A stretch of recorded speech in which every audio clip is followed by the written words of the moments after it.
Good morning. If I may present this project here, this is a project that I was the client for. This is a project where I was the client, but my background is as architect. I am a qualified architect and have worked now, treat my practice as a practice including development. This is in a way represents myself as a client, and in that sense I'm always, if you like, I see myself as the ringmaster, trying to help everybody on a creative process to make a project. And this is our brand, which we call is the Solid Space brand, and that actually creates units of accommodation that have 3 independent levels.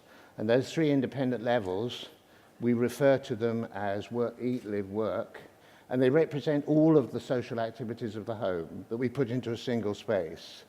And we're separating them by half levels so that actually you're within a space, but actually you are, in a way, having an independent. That then the whole building is set up on that premise.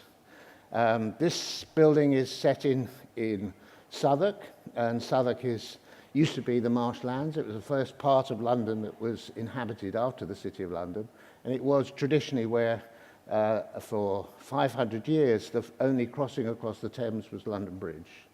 And therefore the major traffic, and Southwark has a wonderful tradition. It started off as marshlands, it has a medieval tradition, and obviously it has other traditions of bear baiting and theatre. This brings us up to date, and you can see that we sit here in the shadow of the Shard, and we're a kind of, if you like, we're a blip, a very small blip, but that in a way is the notion of the gap site. The gap site, which is something that I champion. The gap site is sitting in these forgotten spots. And this is a little diagram of the 8 interlocking apartments that sit on top of an office at the bottom of them. And you'll see that as we build up, that builds up an elevation that actually demonstrates the section within. And here is a set of floor plans. This is a roof plan. Here is the ground floor level, which is the entrances to the residential and the offices beyond. And here are the upper parts that actually start to go up in section. And it's easier to look at that in section. And you'll see in that section that each of the units have, as a minimum, their 3 spaces. And so you see that there's an entry level, or there is an entry level to all units, which is a multi-entry level. So you come on a neutral level and you go up half a level up and half a level down. And I support the idea of the American active design, which is that when using these spaces, we're using the staircase to improve our cardiovascular performance. In this slide, you see the building now emerging, and we took a lot of trouble to retain this historic wall, because I believe that buildings, as we see them emerging out in London, should not be a tabula rasa, but should be building upon the history and the memory of what was there before. And so that wall, you see it there in one side, now you see it on the inside, which is actually where we cast a concrete wall, which becomes the long wall at the side of the offices, which is then top lit, which works. And because of the section, the office height at this point is over 4 meters. And this now is the section, more sections of the apartment, where you can see how the bedrooms are the only elements in the apartment that have doors on. The social space is actually completely open. We achieved that through a fire engineering, an active mist, which enabled us to have that freedom and keeping the doors out of the public spaces.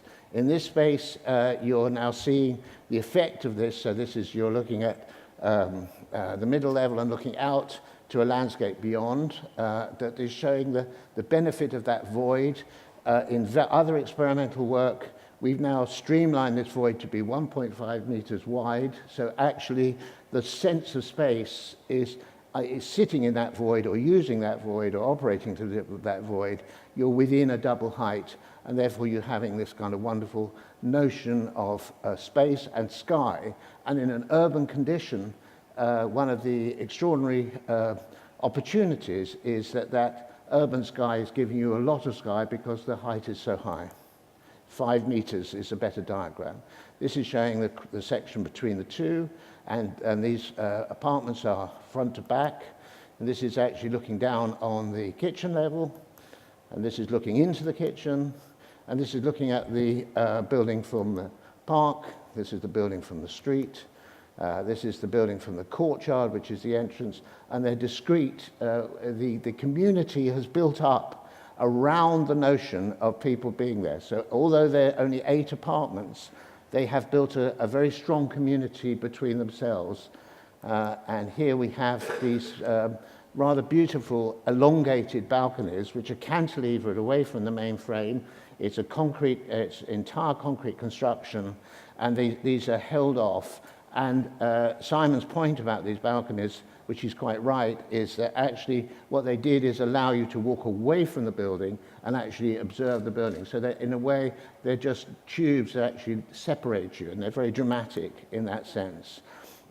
This is a very interesting, in London, we're not allowed to leave our concrete exposed. It's the nature of the conservation. We're not in a conservation area, but it's the nature of what London is.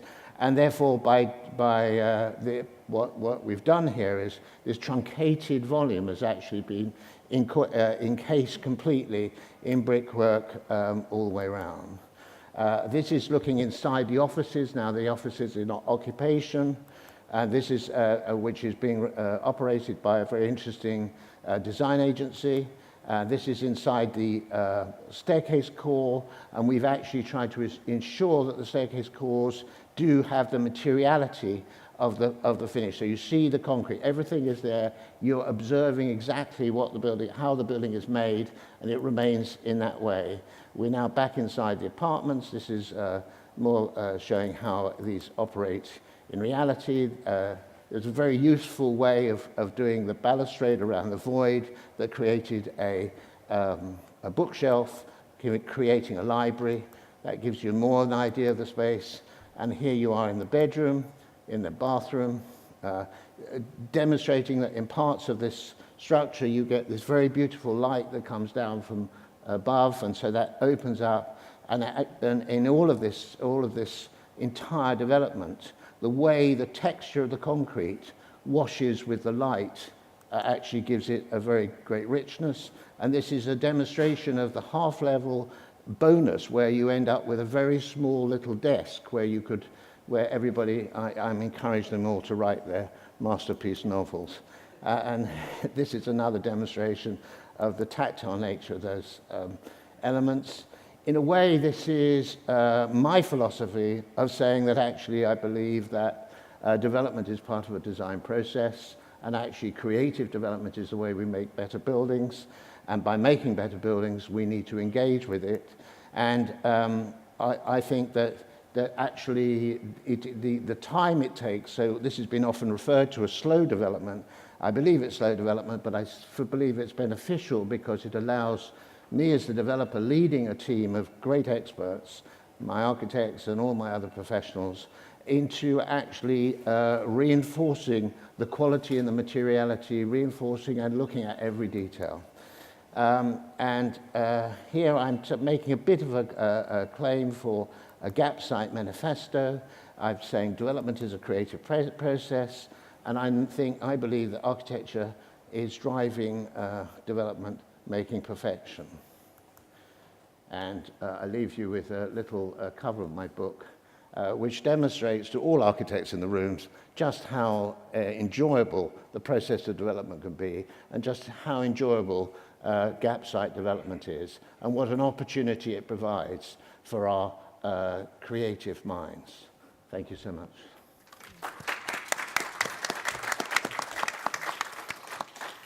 Thank you, Mr. Zagorovic. And we have a wonderful building. Congratulations. Whom might I give the first word in the jury? Leslie. Yeah. Just a quick question. Why did you choose to work with Allford AHMM architects? In all my work as a developer, I always work in collaboration. I feel that the architectural profession has some wonderful, rich talents. In a way, my pathway is to the process of wanting to know every part of the development. And I found when I left architecture to become a client, when I moved away from into another form of practice, I was able to, in a way, have a kind of level of completion. I found that architects are too marginalized, they sit at the edge of things, they're being told what to do, and I felt that it was important to have the kind of total picture. So my day is spent, as well as enjoying sitting down with Simon, sketching, and telling him when he has and hasn't got it right. The other part of my day is spent in dealing with, I can be dealing with legals, I can deal with planning, I can deal with the whole process. So in a way, for me, it's a more holistic approach that actually brings that together, and the architecture is just one part of it. And presumably on different projects you partner with different architects? Yes, I do, yeah. In all our projects we have different architects. Okay. Mm-hmm. Yes, I think it's a very interesting scheme, but there's one thing I feel rather contradictory. The inside composition of the space, the form that is, the way the proposition is carried out, I think is really remarkable.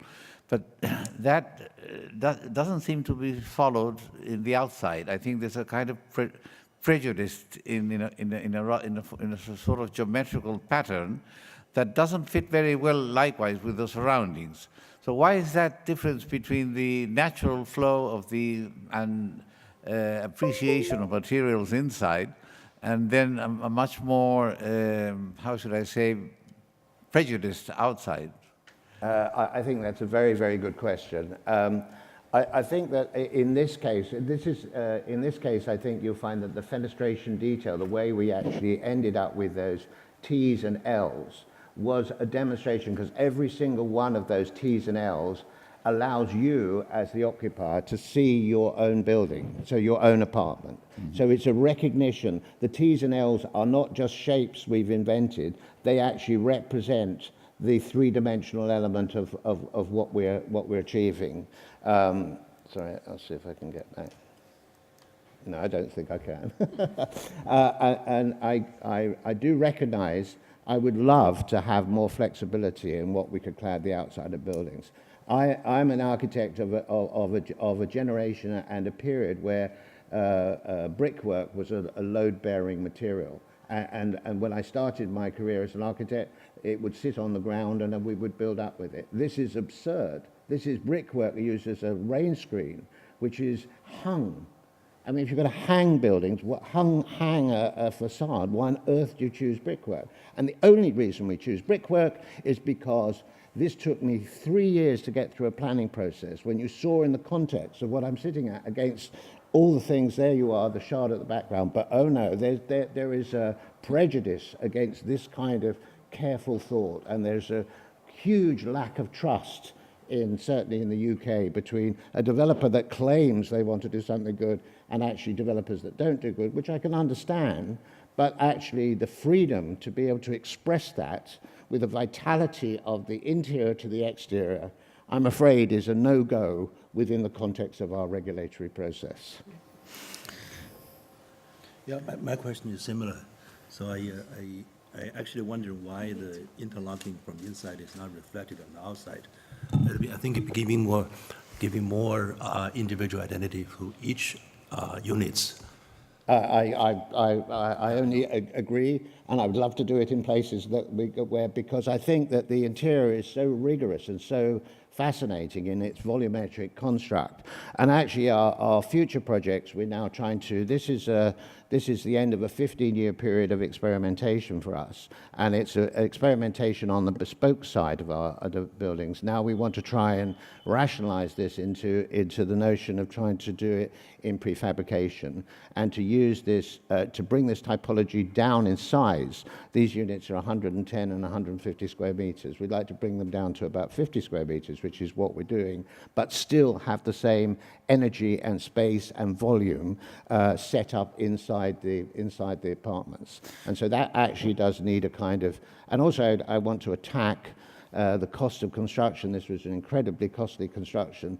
a lot of which I feel was wasted by these kind of absurd moves of having to stick very big brickwork on the outside of buildings when it doesn't. The brickwork is tiles, right? It's not really brick, but brick tiles. No, it's not. It is actually Real a size. single skin brickwork, And the structure and is- therefore it's supporting itself, but it has to be hung. So behind the brickworks, hanging it off the concrete are actually stainless steel.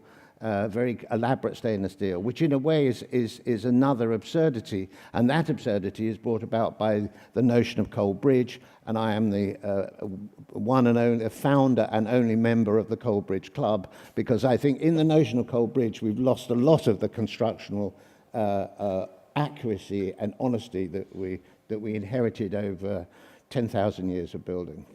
Well, that's our quite nice last words. Thank you for your elaborate answers. Thank you very much. Thank you.